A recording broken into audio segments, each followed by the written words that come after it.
नेहरू जी ने कहा कि इस पर इन्वेस्टिगेशन होना चाहिए कि किसने मर्डर किया गांधी का।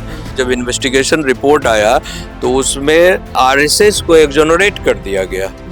एक्सोनरेट मतलब ये छूट, मतलब कह दिया गया कि आरएसएस इन्वॉल्व नहीं थी।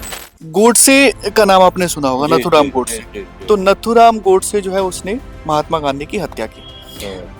अब क्या है ना, मैं जब फील्ड में घूमता हूँ तो मैंने एक दो लोगों से बात की। उस दौरान उन्होंने ये बताया कि गोडसे जो था वो आरएसएस से जुड़ा हुआ था।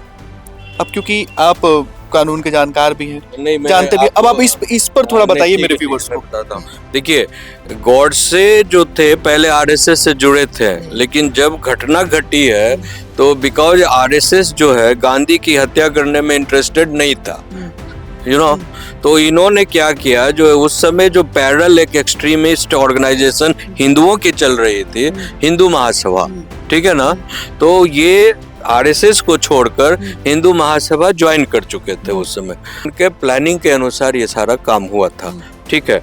अब सवाल ये है कि इसका क्या कोई दस्तावेज है, कोई रिपोर्ट है सरकार के पास?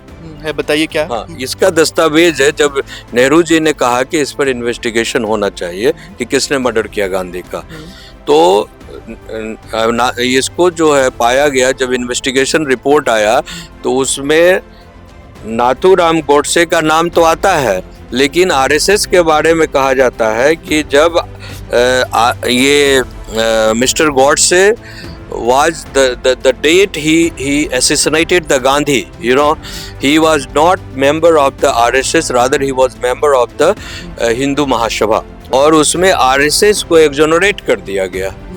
एक्सोनरेट मतलब ये छूट, मतलब कह दिया गया कि आरएसएस इन्वॉल्व नहीं थी, ठीक है। ठीक है, एक और चीज बस जिक्र कर देना चाहूंगा आपकी जानकारी के लिए कि बस कपूर आयोग का भी गठन किया गया था। वो कपूर आयोग जो है, आरएसएस पर जो बैन लगा था, तो ये जांच के लिए कपूर आयोग का गठन किया गया था कि आरएसएस का इन्वॉल्वमेंट जो है वो गांधी की हत्या में कितना है। कपूर आयोग ने जो है जांच किया और उन्होंने बकायदा लिखा है कि आरएसएस की संलिप्तता जो है वो इसमें नहीं है। तो चाहे सरकार ने जो आयोग गठित किया या फिर कपूर आयोग का जो गठन रहा, हर मायने में आरएसएस का इन्वॉल्वमेंट गांधी जी के जो है हत्या में नहीं रहा, और यही कारण रहा कि कांग्रेस ने ही बैन को हटाया।